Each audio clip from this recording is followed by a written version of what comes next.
Hey everyone, welcome back.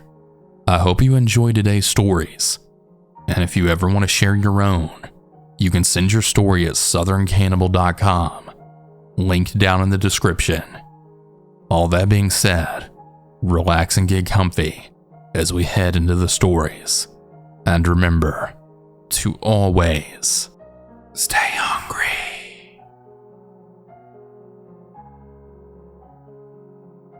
I was 21 when this happened. I was shopping at Walmart getting some groceries. While I was there was a random woman that looked to be around my age who came up to me. She asked me who I was, and I told her my name. She said that I seemed interesting, and she had asked for my social media. I gave her my Facebook, and she left. But as she left, she kind of looked at me, giving me the creepiest smile, and kind of did the "I'm watching you" kind of gesture. I thought it was odd, but I didn't think too much into it, and I continued my shopping. When I checked out at the self-checkout, I saw the same woman there. I checked out, loaded my groceries in my car, and drove back to my house. When I got home, I had got a friend request from the same woman. I confirmed it, and she had sent me a text message asking how my day is. I told her it was fine, and I was going to be a little busy today, and that I'll talk to her later. She said it was fine, and a couple of hours later, when night fell, she had sent me another message. I couldn't believe what it said. She asked me if I wanted to hook up and have sex, that she's never had sex before, but that she wanted to try it with me. I told her I was bisexual and that I had a boyfriend. She then replied back with, "Don't worry, he doesn't need to know that. It'll stay between us." I told her I wasn't interested and that we can just be friends, but she said she wanted to be more than friends. I then replied back with, "What part of I'm not interested aren't you understanding?"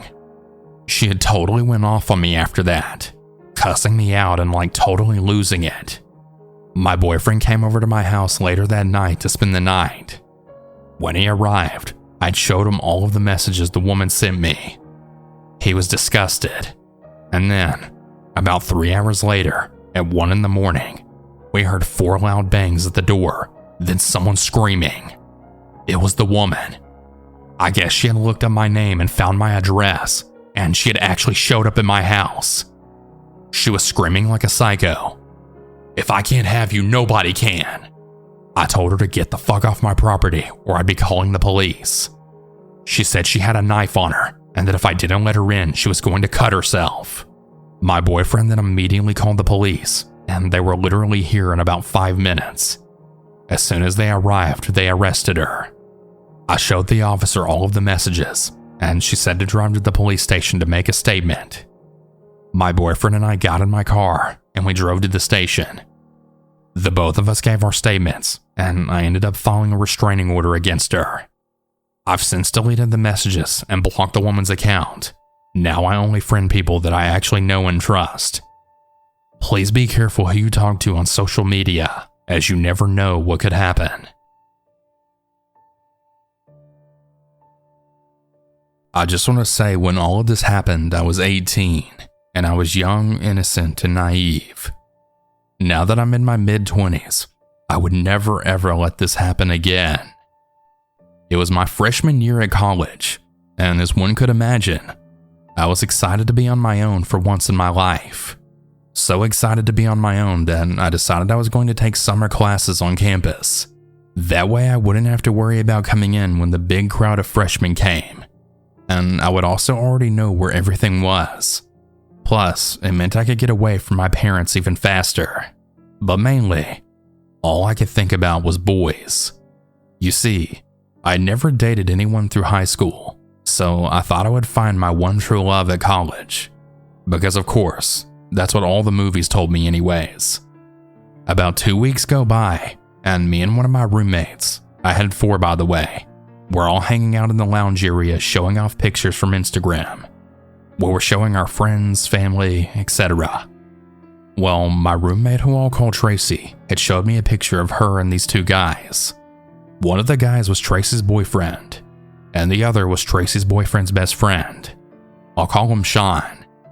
Now, Sean was very attractive, and I even told Tracy that I thought he was hot, and she told me that he went to the tech college near us and that he was single. Now, a day or two goes by after this, and she tells me she told Sean that I was interested in him, and he wanted to know if he could follow me on Instagram so he could DM me. At the time, I really trusted Tracy because she seemed like a really cool, chill girl. So I excitedly told her yes. Oh, how I really wish that I never told her yes. I talked to Sean for about a week before I was comfortable enough to give him my phone number. At first, he seemed super sweet. He would always send me text messages first thing in the mornings, telling me to have a good day at class and that he couldn't wait to FaceTime me that night. And we would FaceTime every night. At first, I really loved it because I had never had a boy give me so much attention. And like I said before, I had never dated anyone, so I was just really over the moon that he was even interested enough to talk to me. But it started to get annoying. He would text me almost every second of the day and try to FaceTime me at least 4 times. When I wouldn't respond to him, he would ask if I was okay, why I wasn't answering him, and if I was seeing another guy. If I was seeing another guy, it would make him really mad if I was. I, of course, once seeing the messages, would try to reassure him that I was okay and that I wasn't seeing anyone. Like I said in the beginning, I was young and naive, so I didn't really see it as a red flag. Things kept going downhill though. It came to a point where he had started asking for pictures of me, either just selfies or pictures of me in the mirror. I wouldn't send them though because I just wasn't comfortable, and he would brush it off, saying it was fine and that I could send him pictures of myself whenever I was ready. One day I was in class for a long time because it was lab, and it started at 7 p.m. and it wouldn't end until 10 p.m. that night. For those of you who don't know, labs in college can last from 2 to 4 hours, and mine just happened to be 3 hours that night. Once class ended, I headed to my dorm and I took out my phone. I clicked the button on the side, lighting up the screen. I had 380 unread text messages, 10 missed calls, and 3 voicemails from Sean. Before I could even react or read all the messages, my phone started to ring. Instead of it being Sean, it was actually my dad. He had called to make sure that I was doing all right because he had gotten an alert from the phone company that I had gotten all those messages. I was still on the family phone plan. I don't know why, but I just lied to him and laughed it off, saying that I was just in a group chat with a bunch of girls from school. Once I got off the phone with my dad, I then quickly went to look at all of the messages I had gotten. Most of them were demanding why I wasn't answering him, and that he would come and find me if I didn't answer him. The voicemails were crude, and mostly of him saying that he was going to find me, and that when he did, he was going to punish me for not answering him. After this, I just completely blocked him on everything I could think of, completely freaked out about the whole thing. About a week goes by, and I start to slowly forget all about the incident, try not to think much about it. At least, that's what I was trying to do. During that whole week, I felt like someone was watching me, but I just brushed it off as me being paranoid. At the end of the week, my roommate Tracy, who I'd been avoiding, then comes up to me shouting at me, saying how I broke Sean's heart and he had called her crying, saying how he didn't understand why I stopped talking to him. I couldn't even get a word in because of how fast she was talking. She finally called me a self-centered bitch and then walked away. I went to class right after that, not realizing that I forgot to lock my dorm room. You see, I lived with 4 girls, and each girl had their own room, which would lock from the outside with a key. Well, when I came back from class, I noticed that my door was slightly cracked open. My heart dropped into my stomach. I hesitated going in. My hands were shaking terribly, but I finally got the nerve to push it open. Nothing. There was nothing out of place, or so it seemed.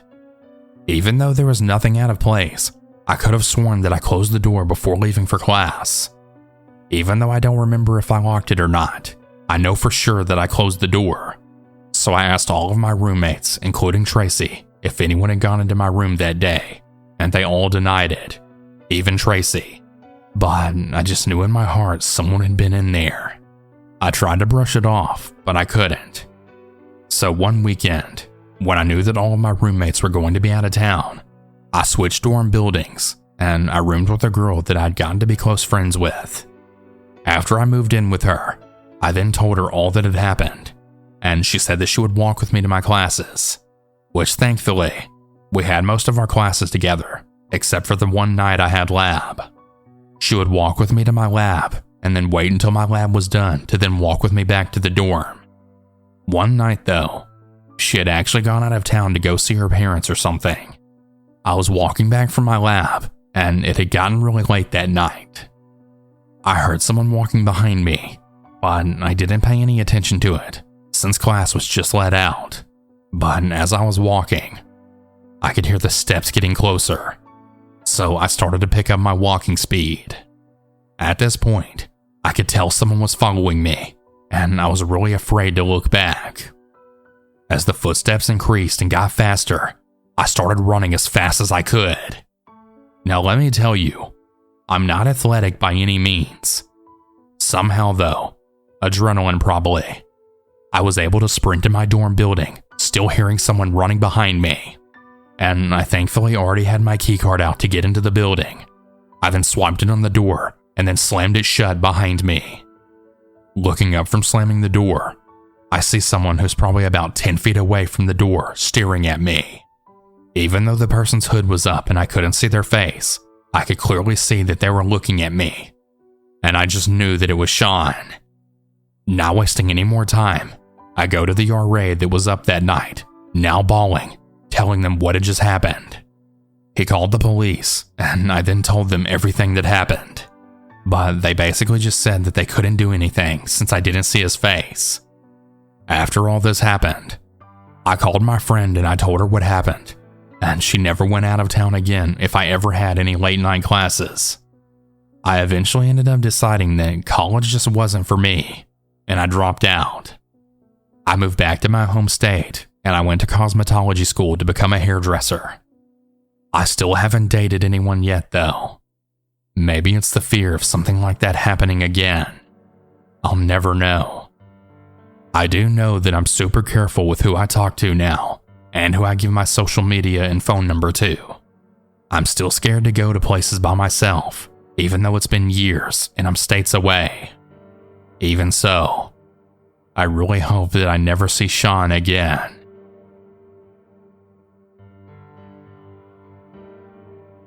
To start off, my name for this story is going to be B, and I'm a 15-year-old freshman. This whole ordeal started last year. There was a boy in my class that I had a crush on. We'll call him Jay.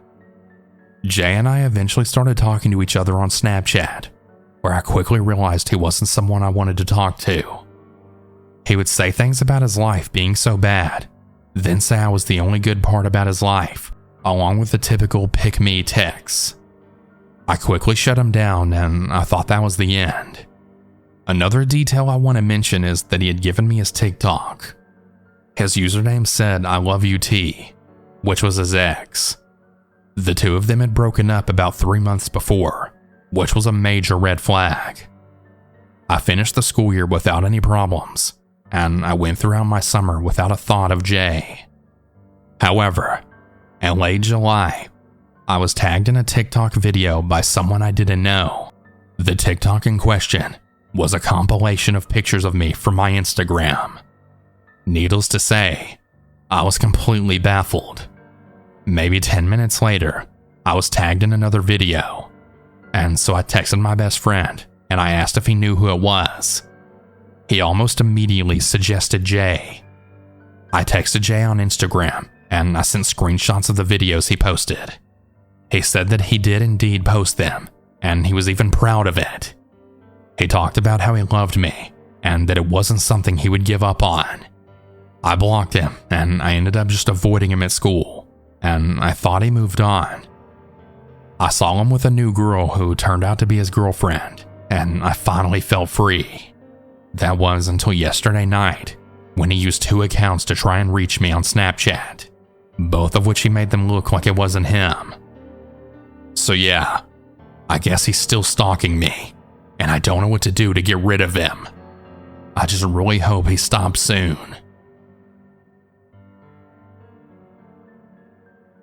My name is Zack, and this is the true story of what happened when I was just 13. It was September, and I'd just gone back to school after summer break. Everything was fine for the first week. I was happy to be reconnecting with my friends and generally being back to school, but I didn't know it would be so short-lived. On that Sunday night, I had dinner with my family before heading up to my room, and I glanced out of my window to see an orange van parked there. Not out of the ordinary, as I lived on quite a busy road, so I thought nothing of it, and I had played some video games before bed. The morning after, I was awoken by the sound of a rough engine, and it was the same orange van pulling up to the same spot. I thought it was a little odd at how early he parked up, but again, I just went about my day. It took me around 6 to 8 minutes to get to school, so I always walked there. Everything in my day was going fine. While at lunch, I decided to have my crafty cigarette, as I did behind the bike sheds at school. But when I looked left, all I felt was a chill go down my spine, as I had then seen that same orange van parked across the road. This happened until Friday, before a man around 50 to 60 jumped out and then approached me.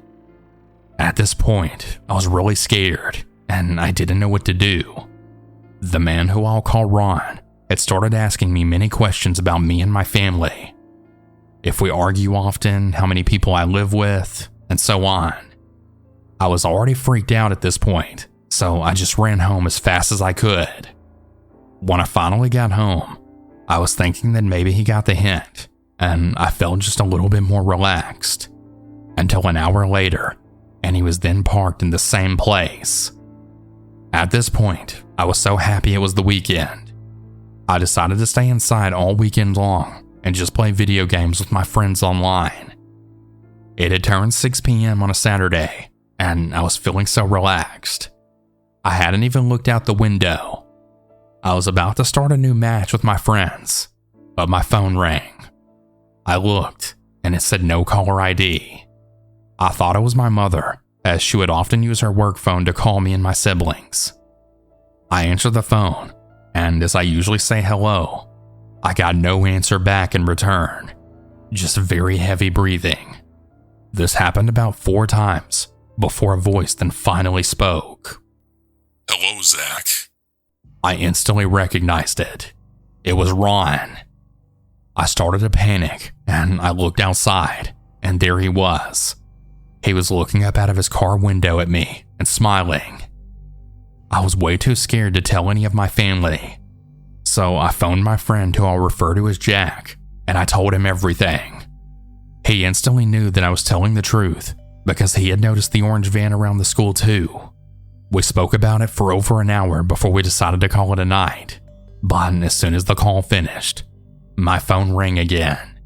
This time I answered, and I then asked, "What do you want?" To which he then replied back with, You. I've been watching you closely on Instagram.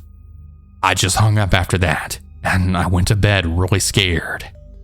The day after this happened, my friend Jack came to my home to walk with me to school after I called him to tell him the orange van was still outside. We left my home, only this time as we were walking, the orange van had followed us slowly. This is when we decided to run.